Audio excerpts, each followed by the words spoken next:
தென்மேற்கு பருவமழை இந்த ஆண்டு சராசரி அளவை காட்டிலும் குறைந்துள்ள நிலையில் வடகிழக்கு பருவமழையாவது கை கொடுக்குமா என்ற ஐயம் வெகுவாக அதிகரித்துள்ளது. இது குறித்த ஒரு செய்தி தொகுப்பை பார்க்கலாம்.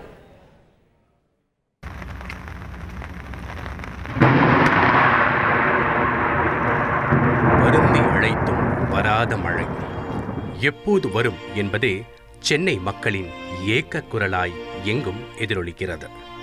இந்த ஆண்டு வழக்கத்துக்கு மாறாக செப்டம்பர் மாதம் வரை கோடை காலம் நீடித்தது.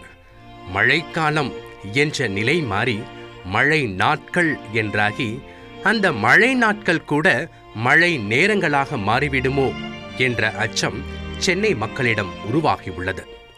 நிலை இப்படி இருக்க இந்த ஆண்டு எலினோ ஆண்டாக இருப்பதால் வடகிழக்கு பருவமழை தாக்கம் அதன் சராசரியை காட்டிலும் அதிகமாக இருக்கும் என்று வானிலை ஆர்வலர்கள் கூறுவது ஆறுதலாக அமைந்துள்ளது.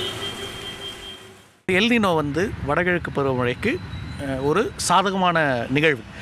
2006, 2009, 1997 இதெல்லாம் பார்த்திங்கன்னா எல்னினோ ஆண்டு. சென்னை சராசரி அளவை விட மழை அதிகமாக இருந்தது. தமிழ்நாடு சராசரி அளவை விட மழை அதிகமாக இருந்தது. 6000 கிலோமீட்டர் தொலைவில் உள்ள சைபீரிய பகுதியில் உருவாகும் வடகிழக்கு பருவமழை காற்றின் அழுத்தம் காரணமாக ஆசிய பகுதிகளில் உலர்ந்த குளிர்காற்றாக வீசுகிறது.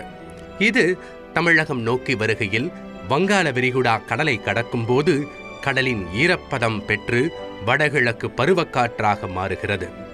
அக்டோபர் 15க்கு பிறகு தொடங்க இருக்கும் வடகிழக்கு பருவமழை நிச்சயம் தமிழகம் மற்றும் ஆந்திராவுக்கு நல்ல மழை பொழிவு உண்டாகும் என்று வானிலை ஆர்வலர் ஸ்ரீகாந்த் கூறுகிறார். சென்னை நீர் ஆதார ஏரிகளின் நீர் இருப்பு நிலை அச்சமடைய செய்துள்ளது. வடகிழக்கு பருவமழை தேவையான அளவு பொழிந்தால் மட்டுமே குடிநீர் பற்றாக்குறை ஏற்படாமல் தவிர்க்க முடியும்.